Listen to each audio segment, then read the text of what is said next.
قال شيخ الإسلام ابن تيمية رحمه الله وقوله بسم الله الرحمن الرحيم ربنا وسعت كل شيء رحمة وعلما وكان بالمؤمنين رحيما ورحمتي وسعت كل شيء كتب ربكم على نفسه الرحمة وهو الغفور الرحيم فالله خير حافظا وهو أرحم الراحمين وقوله رضي الله عنهم ورضوا عنه ومن يقتل مؤمنا متعمدا فجزاؤه جهنم خالدا فيها وغضب الله عليه ولعنه وقوله ذلك بأنهم اتبعوا ما أسخط الله وكرهوا رضوانه۔ محترم ناظرین و حاضرین، العقیدۃ الواسطیہ کے سلسلہ وار دروس کی یہ کڑی ہے۔ اللہ رب العالمین کے اوصاف، رب العالمین کی صفات کا تعارف قرآنی آیات اور احادیث نبویہ کے ذریعے شیخ الاسلام پیش کر رہے ہیں۔ اس کی مختصر سی وضاحت، تفسیر، تشریح ہم آپ کے سامنے پیش کر رہے ہیں۔ سابقہ درس میں ہم نے اللہ تعالیٰ کی صفت رحمت، رحمان و رحیم پر بات کی تھی۔ اس سلسلے میں ایک اور آیت شیخ الاسلام نے ذکر کی، کہا کہ وَكَانَ بِالْمُؤْمِنِينَ رَحِيمًا، اللہ تعالیٰ اہل ایمان پر رحم کرنے والا ہے۔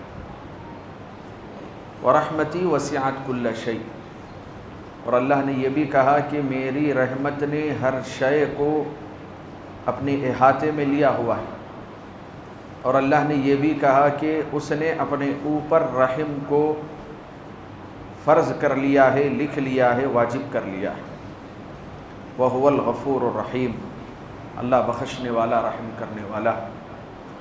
صفت رحمت کے تعلق سے ایک حدیث آپ کے سامنے رکھ دوں تو جس سے آپ کو اندازہ ہو جائے گا کہ اللہ رب العالمین کی رحمت، اللہ کا رحم، اللہ کی محبت کس قدر وسیع و عریض ہے۔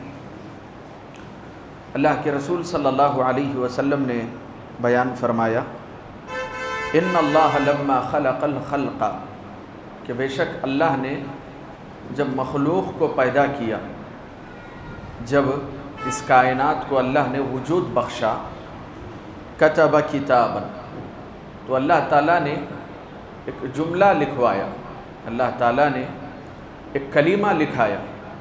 کہاں پر لکھایا؟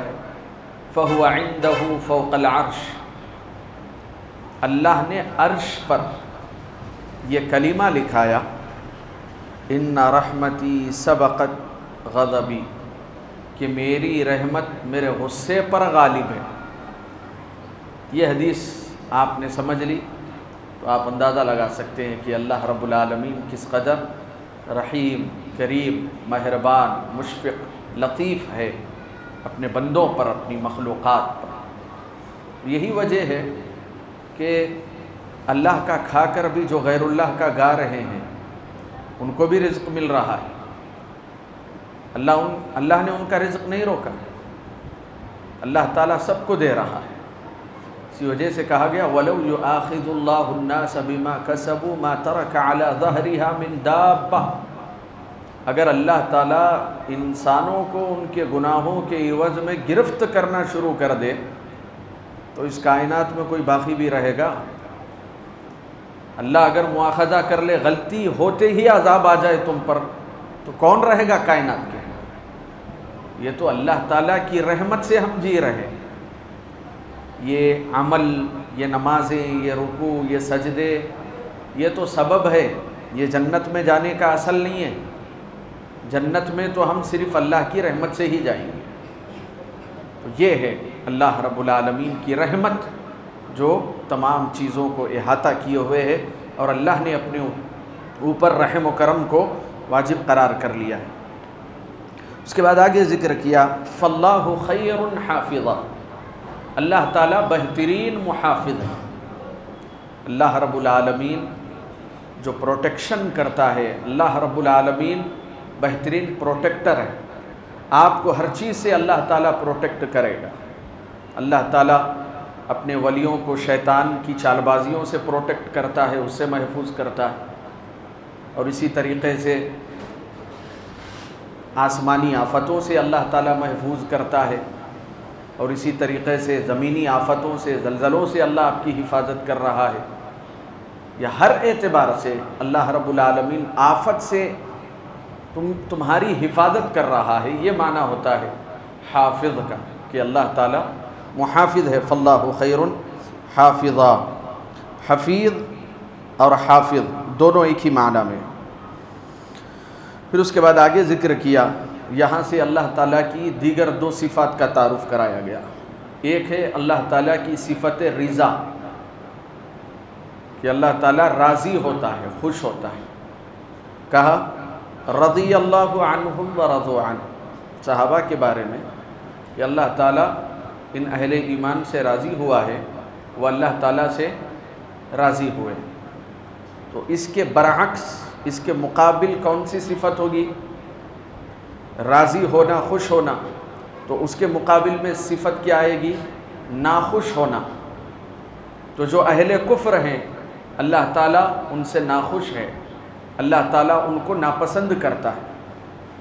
یہ اللہ رب العالمین کی دیگر دو صفات کا ذکر ہے، صفت رضا اور صفت کراہ، کہ اللہ تعالیٰ ان کو ناپسند کرتا ہے، جیسے ہم کہتے ہیں کراہیت، ناپسندیدگی اللہ تعالیٰ کی طرف سے۔ تو اب اس میں مختلف اصطلاحات قرآن کریم میں استعمال ہوئی ہے جو اللہ تعالیٰ کی ناپسندیدگی کی تعبیر ہے۔ جیسے اللہ غصہ ہوا، یہ کیا ہے؟ ناخوش ہونا۔ اللہ کی لعنت ہوئی ان کے اوپر، یہ کیا ہے؟ اللہ رب العالمین کی ناپسندیدگی ہے۔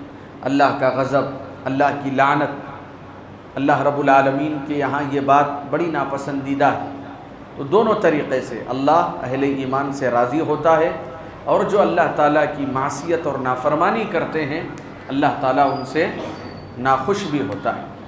یہاں پر ایک جماعت کا رد ہوگا کہ ایک گروہ نے اسماء و صفات کے باب میں ایسے غلو کیا۔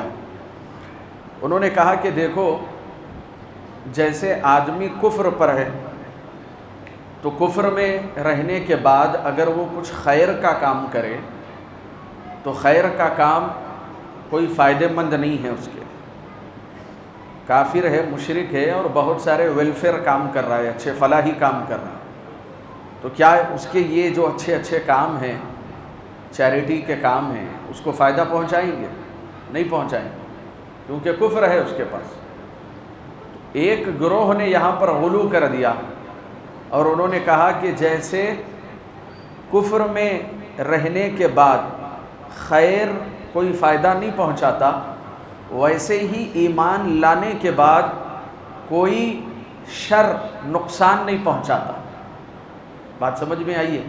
کتنی بڑی تعویل کر رہے ہیں۔ ایمان لا لیا تو ایمان لانے کے بعد کتنی بھی بڑی غلطی کرے، کتنا بھی بڑا شر کرے، تو اب وہ شر اس کے ایمان کے اوپر اثر انداز نہیں ہوگا۔ دراصل میں یہ گہرائی تھی، شیخ الاسلام ان لوگوں پہ رد کر رہے ہیں۔ اللہ راضی بھی ہوتا ہے اور اللہ ناخوش بھی ہوتا ہے۔ یہ غلو ہوا کہ نہیں ہوا؟ وہاں کفر سے یہاں ایمان پر اس کو انہوں نے قیاس کر لیا، تو کہا اللہ اپنے بندوں سے خوش بھی ہوتا ہے، اور وہ ایسے افعال اور اعمال کریں، ایسی حرکتیں کریں تو اللہ تعالیٰ پر ناگوار بھی ہوتا ہے۔ تو یہ اللہ تعالیٰ کی صفت رضا اور کراہ کو ذکر کیا ہے۔ پھر اس کے بعد آگے ذکر کیا کبر مقتا عند اللہ ان تقولوا ما لا تفعلون، اللہ رب العالمین کے پاس یہ بات بڑی ناپسندیدہ ہے کہ تم وہ کہو جس پہ تم خود عمل نہیں کرتے۔ اب بہت سے لوگ ہیں وعد و نصیحت کی باتیں تو کرتے ہیں لیکن خود ان کی زندگی ان باتوں سے خالی ہے۔ اس زمانے میں بھی ایسے تھے جو خیر کی باتیں تو بڑی کرتے تھے، جیسے کہ منافقین کا معاملہ ہے، لیکن وہ خود اس کے اوپر عمل پیرا نہیں۔ دوسروں کو تو آدمی ترغیب دے رہا ہے خیر کے کاموں کی، لیکن خود آگے نہیں بڑھتا۔ تو ایسے لوگ اللہ تعالیٰ کے یہاں بڑے ناپسندیدہ ہیں، ایسے لوگوں کو اللہ پسند نہیں کرتا۔ تو یہاں پر وہ تو ایک مسئلہ ہو گیا، لیکن یہاں پر جو محل استنباط ہے، محل استشہاد ہے، وہ یہ ہے ناپسندیدگی۔ کبر مقتا عند اللہ، بہت ناپسندیدہ ہے یہ عمل کہ تم لوگوں کو کہو اور خود اس کے اوپر عمل نہ کرو۔ یہ اللہ رب العالمین کی صفت کہ وہ معصیت کے مرتکبین کو ناپسند کرتا ہے، اس کو ثابت کیا گیا ہے۔ اسی طریقے سے آگے بڑھتے ہیں، ایک اور صفت وہ ہے صفت اتیان اور صفت مجیء، اللہ رب العالمین کا آنا۔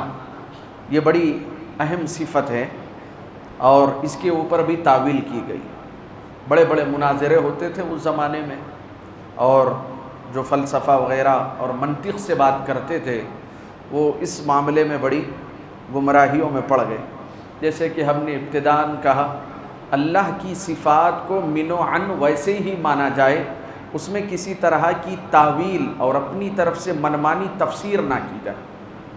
اللہ رب العالمین کی صفت اتیان پر اور مجیء پر ایک تعویل کی گئی۔ پہلے آپ آیت سن لیں، ابن تیمیہ نے نقل کی آیت، اللہ تعالیٰ نے کہا کیا یہ انتظار کر رہے ہیں، هل ينظرون، کیا یہ اس بات کے منتظر ہے، ان یأتیہم اللہ، کہ اللہ ان کے پاس آئے، فی ظلل من الغمام، بادلوں کے سائے میں، والملائکہ، اور فرشتے آئیں، وقضی الامر، اور قیامت برپا ہو جائے۔ دراصل میں یہ رد تھا مشرکین پر، کفار پر۔ اللہ تعالیٰ نے کہا کہ یہ کب لائیں گے ایمان؟ محمد الرسول اللہ اتنے معجزے ان کے سامنے ظاہر کر رہے ہیں، یہ سب کچھ اللہ تعالیٰ کی بڑی بڑی نشانیوں اور علامتوں کو دیکھ کر بھی ایمان نہیں لاتے، تو اللہ نے کہا کیا یہ اس بات کے منتظر ہیں کہ اللہ آئے ان کے پاس؟ اور اسی طریقے سے ایک اور آیت میں کہا گیا، هل ينظرون الا ان تأتيهم الملائکہ، کیا یہ اس بات کا انتظار کر رہے ہیں فرشتے آئے ان کے پاس، او یأتی ربک، یا تیرا رب آئے ان کے پاس، او یأتی بعض آیات ربک، یا تیرے رب کی بعض نشانیاں آئے۔ تو کون سی صفت یہاں پر واضح کی گئی؟ صفت مجیء، صفت اتیان، آنے کی صفت۔ تو اب اللہ کا جو آنا ہے یہ میرے اور آپ کے آنے کی طرح اس کو قیاس نہیں کرنا چاہیے۔ بعض باطل گروہوں نے کہا کہ جیسے اللہ تعالیٰ ساتویں آسمان سے آخری آسمان پر، یعنی کہ تہجد کے وقت میں دنیائے آسمان سے تعبیر کیا گیا ہے اس کو، تو اللہ نازل ہوتا ہے اور کہتا ہے کہ ہے کوئی جو مجھ سے سوال کرے میں اس کو عطا کروں۔ گمراہ جماعتوں نے کہا کہ جب اللہ آ جاتا ہے آسمان دنیا پہ تو عرش خالی ہو جاتا ہے۔ اب یہ کیا ہوئی؟ تعویل ہو گئی کہ آپ کہیں سے کہیں جاتے ہیں تو وہ جگہ خالی ہو جاتی ہے، تو آپ نے کیا کیا؟ خالق کو مخلوق پر قیاس کیا۔ تو کہتے ہیں کہ اللہ کا آنا، اللہ کا جانا، ہمیں بندوں کے آنے جانے پر قیاس نہیں کرنا چاہیے کہ جب اللہ آئے گا تو عرش خالی ہو جائے گا، اللہ کی کرسی خالی ہو جائے گی۔ یہ باطل تعویلات، اس پر رد کرتے ہوئے قرآن کریم کی ان آیتوں کو پیش کیا کہ من و عن جیسے قرآن کریم میں ذکر کیا گیا اور اللہ کے رسول نے بتایا ہے، ہم اس کے اوپر ایمان رکھیں گے، کوئی تعویل نہیں کریں گے۔ انشاءاللہ بقیہ صفات کا آگے ذکر ہوگا۔ اللہ تعالیٰ سے دعا ہے کہ اللہ ہمارے عقائد کی اصلاح فرمائے، آمین۔ السلام علیکم ورحمۃ اللہ۔